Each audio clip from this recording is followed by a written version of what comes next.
যে দুনিয়ার এপিঠ তো সাজাইলাম, দুনিয়ার ঘর তো কত সুন্দরভাবে সাজাইলাম, খাট, সোফা, আলমারি, কত কিছুর দ্বারা দুনিয়ার ঘর সাজাইলাম, ঠিক কিনা? দুনিয়ার এপিঠ সাজাইলাম, ওপিঠ তো আমরা এখনো পর্যন্ত সাজাইতে পারলাম না। দুনিয়ার এপিঠ সাজানোর জন্য মরিয়া হয়ে গেছে।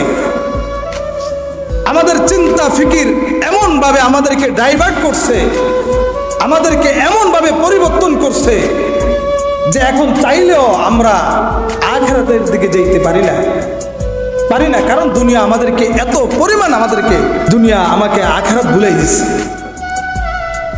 তো মুহতারাম হাজরিন, দুনিয়ার 60 বছর 70 বছর হায়াতের জন্য কত সুন্দর করে ঘরটাকে সাজাইলাম, কত কিছুর দ্বারা, টাইসের দ্বারা, হ্যাঁ, এমন কোনো কাজ বাকি নাই যে কাজটা করিনি।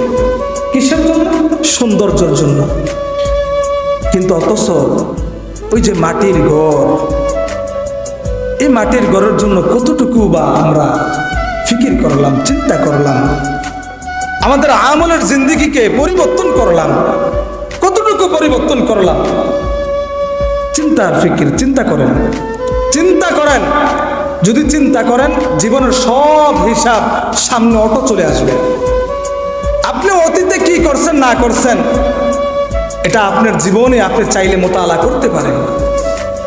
আপনি মোটামুটি আজ থেকে 30 বছর আগে, 20 বছর আগে যা করছেন, কিছুটা হলে আপনার মেমোরির ভিতরে আছে। আপনি কতটুকু ভালো কাজ করছেন, খারাপ কাজ করছেন, আপনার দ্বারা কতটুকু দিনের কাজ হইল, আপনার দ্বারা আখিরাতের কতটুকু কাজ হইল, সব মোতালা করলে অটোমেটিকলি আপনার জেহানে চলে আসবে। এই জন্য আমি আপনাদেরকে বারবার বলি, মুমিন বান্দাদের প্রত্যেকটা কদমে কদমে নেক আমল হবে।